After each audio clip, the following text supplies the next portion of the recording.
It's basically a lender has pulled your credit, used your stated income, and said, oh, yep, you look good. Here you go. Here's a pre-qual. No, you want a pre-approval. Pre-approval, you're going to fill out the app. We're going to see what your credit looks like.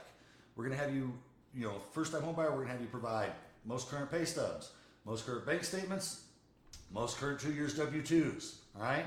We're going to see what you got coming in. Then we're going to scrub it versus what you got going out. Then we're going to establish, the price point, purchase point, and budget, right? And then we're going to run it through our underwriting system.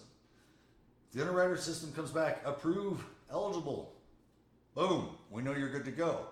And then we're actually going to issue a pre-approval to you, because if you have an accepted offer on your home and our underwriter says, yep, you can afford at least that or less, boom, we are moving really, really fast. And that's why I typically close loans in anywhere from 23 to 28 days regularly, right?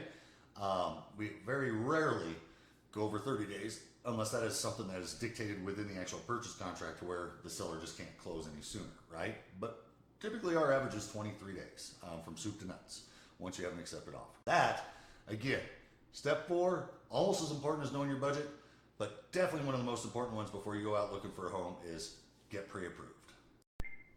All right, step 5, man, I keep saying each one of these is a little bit more important than the other, but I'll be honest,